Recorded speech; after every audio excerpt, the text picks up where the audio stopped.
I'm going to give you 10 rules for profitable self-discipline. These are rules of my own making. They're very homely, some of them, but they'll be very helpful. And number one is keep cool when other people get hot. I know you can agree with that one, but I'm not so sure that you'll always live up to it. We're inclined, all of us, to get hot when the other fellow gets hot. Say angry things when the other fellow starts saying angry things. I was in the home of the president of a big electric power company one evening when there came a storm, and he called up one of his head men to go out to take care of an emergency that happened as a result of that storm. It was on Sunday evening. The man was gone about 2 hours, and when he came back, he came up on the front porch of the home of this man and called him out on the porch, and I never heard a man get such a tongue lashing in all my life as this president of the electric power company gets. Says, you blankety blank blank, you think because you're the president of the company, blankety blank blank, and I'm just as good as you are, blankety blank blank. Oh, it was terrific. I only heard one side of the conversation because there was only one side of it. One man was doing all the talking, and one man was doing all the listening. And after this had been going on for fully 3 minutes, the other man ran out of wind and had nothing more to say. He was mad, you see, because they'd called him out on this stormy night. I heard the president close the door, and he came back, and he just smiled and said, why, the man was a little bit hot, wasn't he? That's all he said. A little bit hot, wasn't he? I expected any moment to hear a fist begin to fly out there. But you see, there was a man who had risen to great heights of achievement financially, and he had done it by self-discipline in every respect. And he didn't propose to allow a workman who had been temporarily unbalanced by his anger to throw him off balance and make him stoop to that level. He just didn't propose to have that done. And you'll notice when you get into an argument with anyone, and you're apt to if you don't watch yourself, that if you just remain silent while the other fellow is blowing off his top, he finally gets to the point where he's got no more top to blow off. Then if you want to get in a few words of your own, that's a mighty good place to do it. It's a mighty fine thing if the words that you get in are not the kind of the words you've been hearing. In other words, if you say something back kind in return, it's far better for the other fellow and far better for you. It shows you to be the bigger of the two persons. Now, anybody can get mad and blow his top because of what somebody does or says, and that's happening all the time. But the truly big man, the man who is in charge of himself, he doesn't allow anybody to draw him down to that level of a street brawl or of an argument in harsh words unless he wants to do it. And if he's truly a big man, he doesn't want to do it. Number two, remember there are 3 sides to all arguments. We ordinarily think there are 2 sides to all arguments, but they're not, the 3. There's your side, there's the other fellow's side, and then there's the right side, which is usually about in the middle of the 2 viewpoints. Remember that when you get into an argument with the other fellow. Don't assume that he's always at fault. Maybe you're partly at fault too. Maybe neither one is totally at fault. The chances are, in all of the arguments I've ever heard, both parties were partly to blame in one way or another. I have never heard an argument where one party entirely was to blame, although I suspect there are such arguments at times. Number 3, never give directives to a subordinate when you're angry. If the matter is urgent, then cool off quickly. Number 4, treat all people as nearly as possible as if they were rich relatives from whom you expected to be remembered in their will. Now, that's a good one. That's a honey. That is a honey. If you just do that, treat all people as if they were rich relatives from whom you expected to inherit something at their death. And you can do that. You know, if you had a rich relative that had $1 million he was going to leave to you, or you suspected he was going to, it wouldn't make very much difference what he said or did. He would never throw you off balance. You'd never talk back to him, would you? Of course you wouldn't. You'd be quite silly if you did.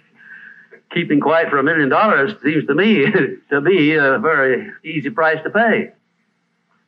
Number 5, look for the seed of an equivalent benefit in every unpleasant circumstance with which you meet, no matter what the unpleasant circumstance is. Make it a point to discipline yourself so that you look for that seed of an equivalent benefit, and you start looking in connection with the circumstance. Don't wait a week or two till you've all worked yourself up about it. Start right in where you stand. It'll lessen the blow. It'll lessen the hurt of the wound, whatever it happens to be, if you start looking for that seed of an equivalent benefit. And number 6, learn the almost forgotten art of asking questions and then listening to the answers instead of getting the other fellow told off.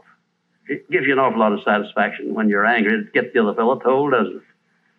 And the temptation is very great to do that. I know, because I've been there many times. Don't do it. Be bigger than that.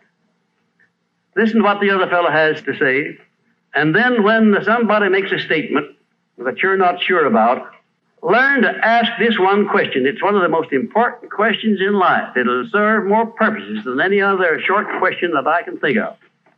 When somebody makes a statement that you're not sure about, or that you doubt, or that you question, ask a 4-word question. How do you know?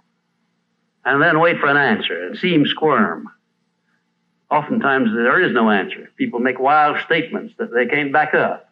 And instead of getting into an argument and making an incident out of the matter and getting yourself worked up into an argument, let the other fellow stew in his own fat by putting him over the barrel. But that question, how do you know? I had a clergyman in my class once who was very, I just don't know exactly how to describe him. He was a fanatic, you might say, on the subject of religion. And he was sure that he knew exactly what was going to happen to me after death.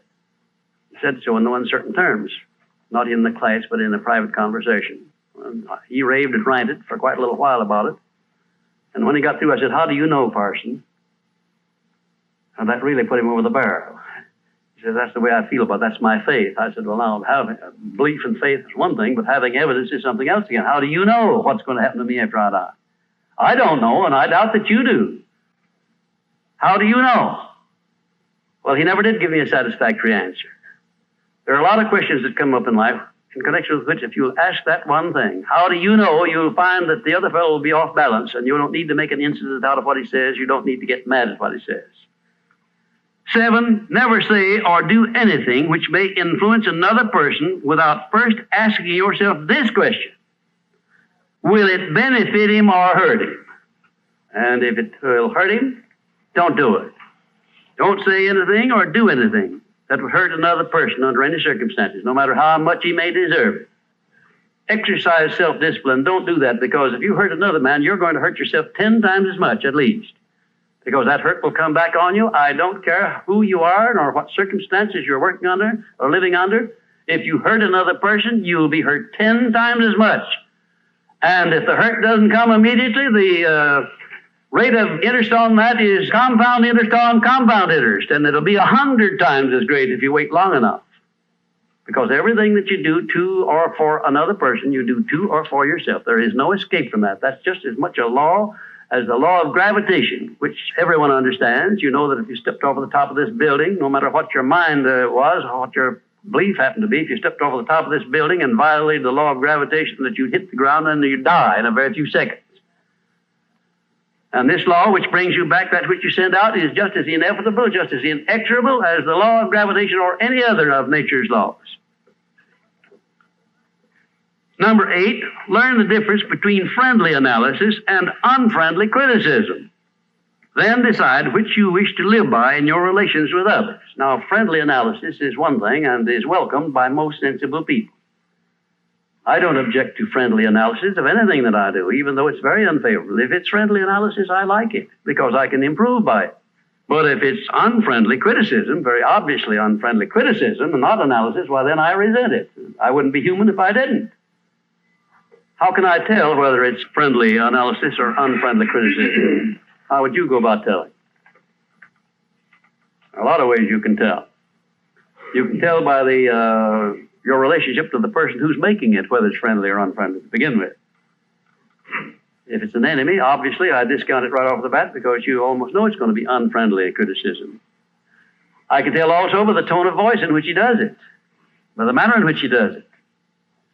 Because a man who engages in unfriendly criticism generally uses a few epithets along with it that clearly indicates that he's biased. If you have self-discipline, you're not going to be influenced by that kind of a person. And number 9, remember that a good leader in any calling is one who can take orders as cheerfully as he gives them. And number 10, last but not least, remember that tolerance in human relations is just as important as tolerance in the operation of mechanics.